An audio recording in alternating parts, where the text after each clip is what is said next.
Copper jewellery's always been popular. That's enamelled copper, but the metal itself is very beautiful. There it is there in the form of a pendant. It's got this lovely rosy glow. And, in fact, that's a copper ring, and it's the very thing we're about to make. It's surprisingly simple, and it's a very attractive piece of jewellery. To start with, of course, you need copper, which you can get in the form of either a chunk of old washing copper, or if you know a plumber, a bit of old copper pipe, or really just an offcut of copper sheet.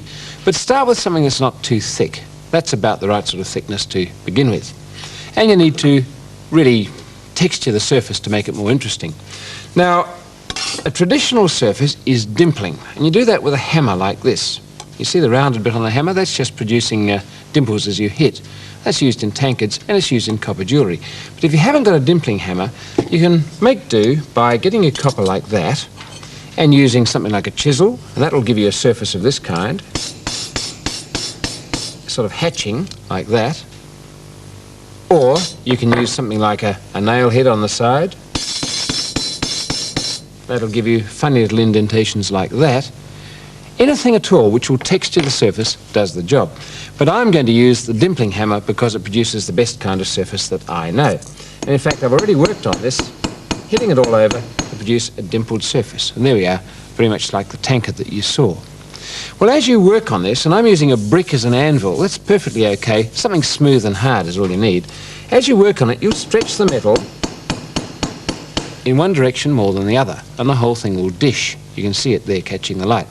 So before you go any further, once you've dimpled it, take it to a piece of wood, turn it dimpled side down, and hit it with the flat of the hammer. And that will straighten the whole thing out.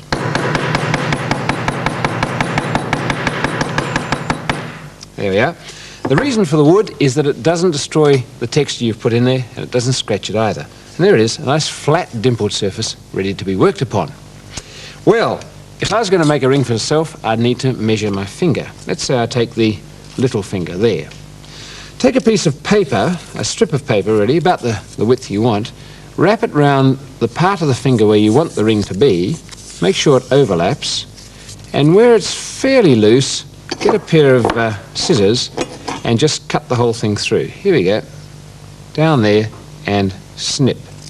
And what you're left with around the finger is the length of copper you're going to need. And I can now take a pen, using that as a ruler, go to the dimpled copper, start at one end, go to the other, and that's the length of the strip that will fit my finger. Very simple, really.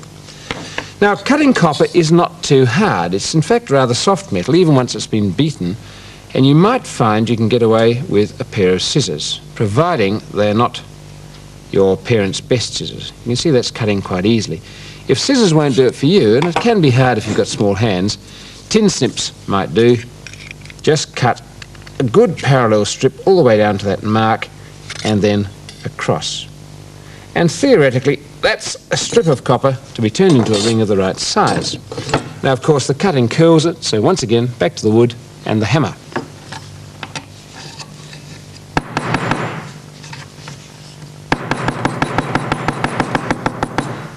And that's the first part of the ring. But of course it has to go round the finger. Don't worry at this stage about the rough edges or the dinged edges. You want to turn into a ring first, so get a piece of pipe or rod or anything round, even an old broomstick will do, or a bit of doweling, and work the copper around that. First of all with your fingers, and secondly with the hammer. But rather than ding the metal too hard, work with the wooden part of the hammer, and that will bend it without marking it. Well, that's going to take me a bit of time to work around, so we'll come back to that in a tick and finish the whole thing off. Curiosity.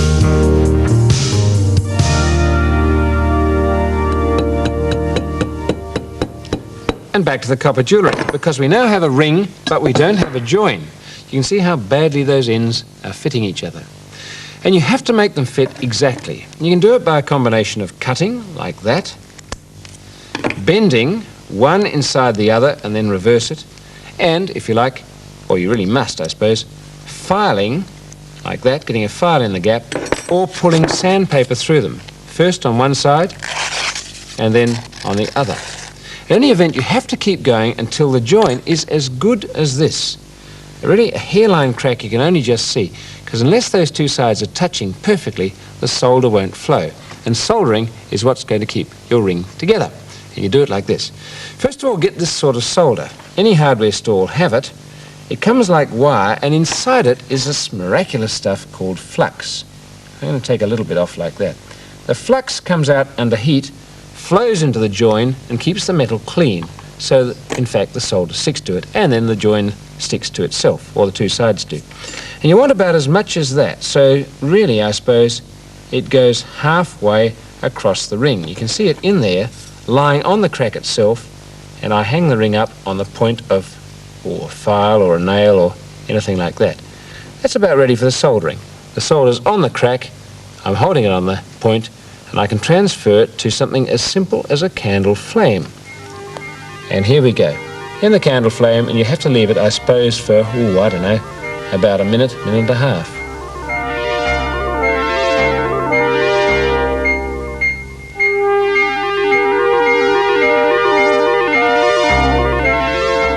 There we are, melting now, and you can see the flux went, now the metal's going, and it's going into the crack between the two ends of the copper.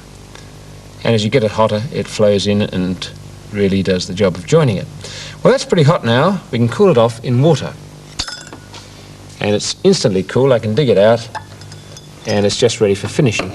That join, black as it is neatly soldered.